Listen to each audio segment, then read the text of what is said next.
नमस्कार दोस्तों, आपकी इम्यूनिटी रोग जनकों पर हमला करने के लिए डिजाइन की गई है, लेकिन इसे आप पर हमला करने से कौन रोकता है। 2025 में इसी रहस्य ने वैज्ञानिकों को चिकित्सा का नोबेल पुरस्कार मिला। इस साल चिकित्सा का नोबेल पुरस्कार जापानी वैज्ञानिक शिमोन साकागुची और अमेरिकी वैज्ञानिक मैरी ई ब्रुनको और फेरेडिक रैमस्डेल को परिधीय प्रतिरक्षा सहिष्णुता पर उनकी खोजों के लिए दिया गया था, जो प्रतिरक्षा प्रणाली के कार्य करने के तरीके को समझने के लिए आवश्यक रही हैं और कैंसर तथा स्व प्रतिरक्षी रोगों के लिए उपचार विकसित करने में महत्वपूर्ण रही हैं। और आज हम उस सफलता के बारे में जानेंगे जो स्व प्रतिरक्षी रोगों से लड़ने के हमारे तरीके को हमेशा के लिए बदल सकती है। हर सेकंड आपके शरीर की इम्यूनिटी वायरस और बैक्टीरिया जैसे खतरों की तलाश में गश्त करती हैं, लेकिन वह अंधाधुंध हमला नहीं करती। अगर वह ऐसा करती तो आप अपनी ही इम्यूनिटी से लगातार बीमार रहते। इस वर्ष का नोबेल पुरस्कार उन शोधकर्ताओं को मिला जिन्होंने ये पता लगाया कि प्रतिरक्षा प्रणाली स्वयं को कैसे पहचानती है। ये एक ऐसी खोज है जिसका रूमेटॉइड आर्थराइटिस, टाइप 1 डायबिटीज और ल्यूपस जैसी बीमारियों पर व्यापक प्रभाव पड़ेगा। हमारी प्रतिरक्षा प्रणाली WBC की T कोशिकाओं और B कोशिकाओं के माध्यम से काम करती है,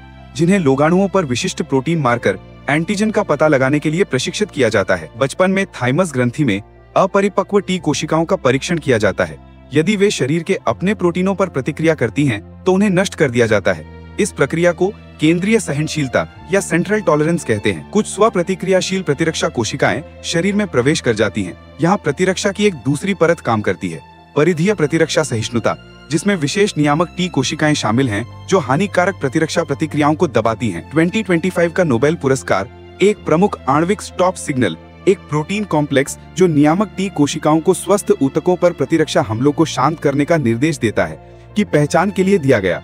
वैज्ञानिकों ने पाया कि कुछ इम्यून चेकपॉइंट्स इस कॉम्प्लेक्स के साथ क्रिया करके प्रतिरक्षा कोशिकाओं को लगातार याद दिलाते रहते हैं, ये स्व कोशिकाएं हैं, हमला न करें। इस सिग्नल में व्यवधान अब कई स्व प्रतिरक्षी विकारों, ऑटो इम्यून डिसऑर्डर्स से जुड़े हैं, जहां शरीर अपनी ही कोशिकाओं को आक्रमणकारी मानने लगता है। अगर हम इस स्व पहचान संकेत को बढ़ा या सुधार सकें, तो उपचार स्व प्रतिरक्षी रोगों को रोक या उलट सकते हैं। ये प्रत्यारोपित रोगियों को अंग अस्वीकृति से बचाने में भी मदद कर सकता है और कैंसर उपचार खतरनाक सूजन को ट्रिगर किए बिना प्रतिरक्षा को संतुलित कर सकते हैं। इस खोज के कई वास्तविक जीवन में अनुप्रयोग हैं, जैसे ऐसी दवाएं विकसित करना जो इन चेकपॉइंट संकेतों की नकल करें या उन्हें बढ़ाएं, व्यक्तिगत प्रतिरक्षा प्रशिक्षण उपचारों का डिजाइन तैयार करना, संकेत विघटन बायोमार्कर्स पर आधारित प्रारंभिक स्व प्रतिरक्षी जांच।